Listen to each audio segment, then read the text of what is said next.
Salut à tous, bienvenue dans cette nouvelle vidéo les gars. Comme vous le savez, finale de Coupe de France samedi soir face à l'Olympique Lyonnais. Franchement, ce match, je le sens moyen. Honnêtement, je le sens moyen entre les altercations entre Luis Enrique et les joueurs qui n'ont pas été cités, qui ne sont pas connus, entre Kylian Mbappé qui pète les plombs. Le lundi, j'achète un tableau de Pelé à 535 000 €. Le mardi, je fais une fête avec 250 personnes. Le dimanche, je suis au Festival de Cannes. Le mercredi, je joue au tennis. Donc là, à l'heure où on parle, Mbappé est tout sauf un joueur de football. Est-ce qu'il sera sur le banc samedi? C'est fort possible que le Paris Saint-Germain lui fasse la misère jusqu'au bout.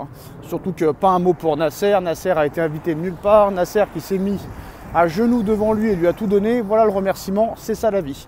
Quoi qu'il en soit, après ce match et en espérant la victoire du Paris Saint-Germain en finale de Coupe de France, il va y avoir sûrement du changement dans l'équipe. Le PSG va toucher de la part de CVS beaucoup d'argent, plus de 150 millions d'euros grâce à la Ligue des Champions. Le salaire de Mbappé économisé, plus les primes économisées. Navas qui s'en va, Kurzawa qui s'en va. D'autres joueurs vont être vendus. Tu vas récupérer de l'oseille pour Hugo Ekitike. Tu t'es déjà débarrassé des salaires de Verratti, de Neymar, de Messi. Donc là, tu es tranquille pour le fair play financier, j'ai envie de te dire. Maintenant, le premier objectif, c'est qu'il faut virer beaucoup de joueurs. Il faut virer énormément de joueurs. On pensait que l'année dernière, on avait fait le ménage, mais on s'est bien trompé. Déjà, je pense que Donnarumma doit partir. J'ai pas peur de le dire, Donnarumma est très très fort sur sa ligne. Peut-être le meilleur gardien au monde sur sa ligne, je précise. Mais dans les sorties aériennes, dans le jeu au pied, dans les prises de balles, c'est catastrophique. Ça fait 3 ans que ça dure.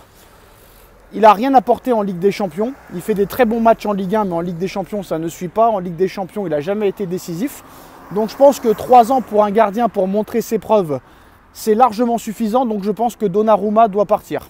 Je pense que Paris doit recruter un gardien de classe mondiale. Il paraît que Ederson de Manchester City serait sur le départ. J'ai envie de te dire pourquoi pas, même si ça serait compliqué de faire des transferts entre City et le Paris Saint-Germain pour la rivalité que vous connaissez. Arnaud Tenas pour moi est plus qu'un numéro 1. Arnaud Tenas est vraiment très très très bon. Je ne sais pas s'il va être prêté, mais moi je le garderai. Alors pour être numéro 1, je ne sais pas, mais le Paris Saint-Germain a besoin d'un gardien de très haut niveau et de classe internationale. Chose que Donnarumma n'est pas. En ce qui concerne la défense centrale, là c'est le plus gros chantier avec le milieu de terrain. Mais je pensais que le milieu de terrain c'était le plus gros à faire. C'est un gros chantier le milieu de terrain. Mais les gros travaux de rénovation c'est en défense centrale. Voilà. Marquinhos, même s'il a retrouvé un petit peu son niveau contre le Barça, contre Dortmund, ça reste très limité quand même. Regardez le corner qu'on concède au match retour contre Dortmund. Pour moi, Marquinhos, ça doit être terminé. Skriniar n'a pas le niveau. Danilo, très gentil, mais c'est plus possible. Maintenant, il est très limité, il est très très lent. Kipembe, on ne sait pas quand il va revenir. Lucas Hernandez, blessé jusqu'en 2025. Beraldo, pour l'instant, ça reste juste un petit joker et une doublure. Donc, tu n'as aucun défenseur central de niveau, de haut niveau. Donc, je pense qu'il faut se débarrasser, à part de Beraldo, parce que Beraldo c'est un jeune joueur qui peut progresser sûrement sous Luis Enrique. Peut-être Marquinhos en remplaçant, mais encore, si tu peux t'en débarrasser pour le vendre et pour économiser le salaire, mais pour moi toute la défense centrale est à refaire. Donc pour moi il faut minimum, j'ai bien dit au minimum, 2 défenseurs centraux de très haut niveau. Minimum, parce qu'on ne sait pas quand Kipembe et Hernandez vont revenir. Donc 2 défenseurs centraux minimum. Sachant que Luis Enrique ne veut plus de Nordi Mukiele, que Kurzawa va partir, il faut absolument un gros latéral droit pour concurrencer Achraf Hakimi. Parce que comme vous le savez, le Paris Saint-Germain, c'est Disneyland. Donc Hakimi a été autorisé à faire les JO avec le Maroc. Donc Hakimi ne sera pas présent pour le début de saison. Merci le Paris Saint-Germain et l'autorité. Quand tu vois la différence entre Florentino Pérez qui dit que tous les joueurs étrangers ne feront pas les JO, alors que Nasser, lui, il va laisser Warren, il va laisser Barcola, il va laisser Hakimi faire les JO, c'est là que tu vois l'autorité. À Paris, il n'y a pas d'autorité. Donc Nordi Mukiele, Enrique n'en veut pas, Kurzawa s'en va. Il va falloir 2 latérales pour amener de la grosse concurrence à Nuno Mendes, qui a flanché dans les derniers mois, et surtout à Hakimi, qui ne donne pas satisfaction depuis qu'il est arrivé au Paris Saint-Germain. Hakimi n'est pas au niveau de l'Inter ou du Borussia Dortmund. Donc il faut leur amener de la concurrence. Maintenant, au milieu de terrain, il faut absolument que Soler s'en aille. Il faut absolument que Ruiz s'en aille. Moi, je garderais Ugarte, mais apparemment Enrique n'en veut pas. D'élite sale gueule apparemment. Vitinha, bon bah irréprochable.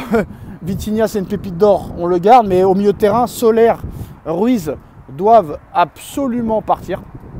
C'est primordial, voilà. Ça, il faut s'en débarrasser. On a vu que Soler, Aston Villa est intéressé. Fabien Ruiz, ce serait bien de le vendre aussi. Mais à l'arrivée, Paris n'a pas tant de milieux de terrain que ça. Et je pense qu'il faut au moins 2 milieux de terrain minimum. Alors Xavi Simons pourrait revenir à Paris, mais ça ne sera pas suffisant.